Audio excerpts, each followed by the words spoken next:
Hey everyone, welcome to Mountain Beast Mysteries. In today's video, we're going to be going over two Bigfoot encounters that happened to the same girl. These are childhood encounters, and this girl was lucky enough to have, two of them. Some people are extremely lucky to have one Bigfoot encounter, but this girl had two, and they weren't too far apart as far as time goes. Now, there's a lot of stories we hear about Bigfoot that will go up to a building or a house or a vehicle and they'll peer into the windows in a very creepy way. I think recently there were some photos that surfaced of a window peeping Bigfoot. I'm pretty sure it was hoaxed, but I don't know for certain. I just remember those pictures floating around the internet of a Bigfoot with like a black face and black eyes and the light kind of reflecting off of its eyes, and it was just peering into a window in the darkness. But anyways, in both of these encounters, that's what we have, is a Bigfoot creature peeking into windows. In the first encounter, it's peeking into the house, and in the second, it's peeking into a vehicle window. Being a kid and seeing something like that, it would be absolutely terrifying, and it would haunt you for a long time. So here are these two encounters of this bizarre window peeping Bigfoot. I lived in Chehalis, Washington, on Sen Road across from Weyerhaeuser Land. I had two close contact experiences as a child there. The first one happened when I was 11. My grandparents were visiting and had their camper parked next to our house. My brother and sisters were out with them playing cards.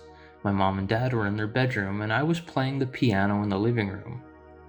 Behind me is a large picture window looking out onto a neighbor's field, and beyond that is Weyerhaeuser Land. As I was playing with my back turned to the window, I had a someone's watching me feeling. I turned around, and there, approximately 10 feet in front of me, watching me play piano, is this hairy creature. He was taller than the picture window because he was bending to see in. His arms were long, his eyes were reddish brown, as was his hair, and it became darker on his main body, but was lighter on his face and chest area. His upper body was pretty buff. It took me a while to scream as I was frozen in fear for a bit, but when I did finally scream, he took off. My dad ran out and saw the back of it running away.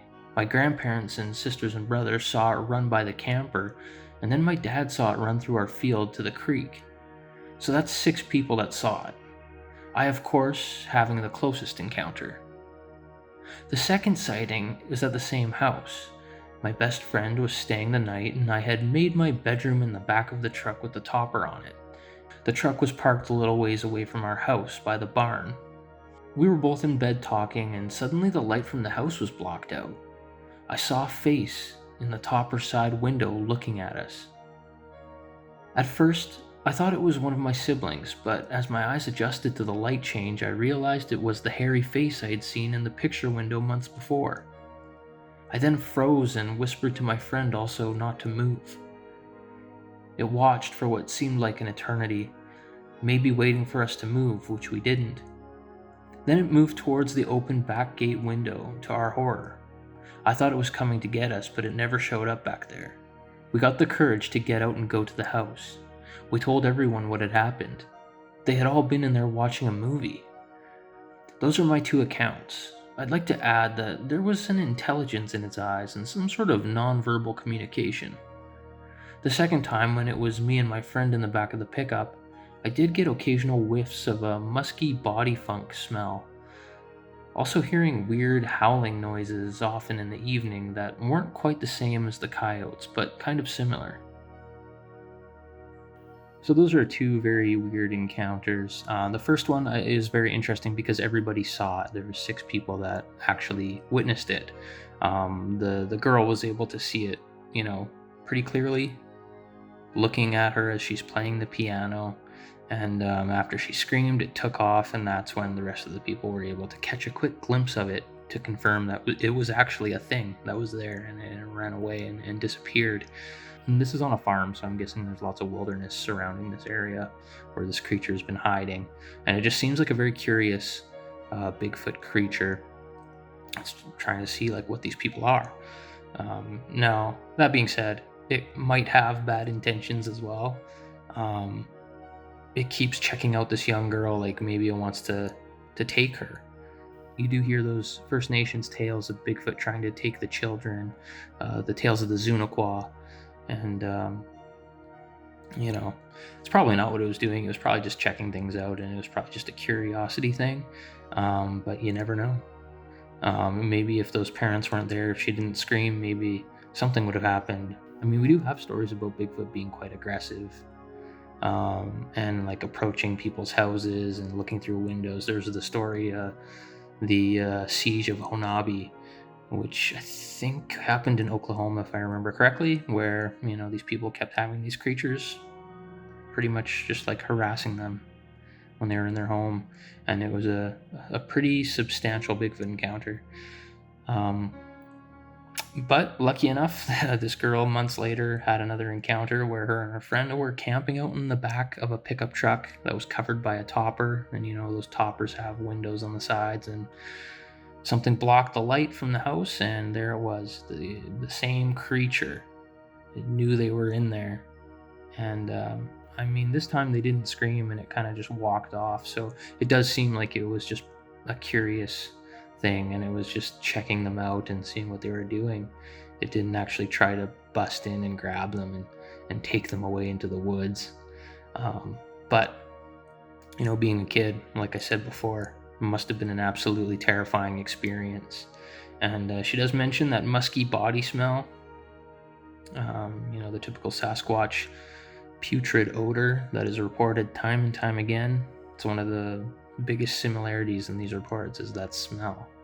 She reports that there was weird howling, and it's really hard to identify a lot of these calls that are even recorded. Like, there's animals out there that we know of that make sounds that you wouldn't really expect them to make. Like, rabbits make really weird noises. Cougars can make really weird noises.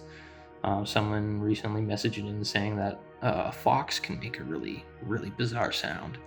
So, hard to say if they're Bigfoot, but this creature was there. It was spotted 2 times, so it was probably this creature, I think it's safe to say, making weird noises, weird howling sounds from the woods. But, it's interesting.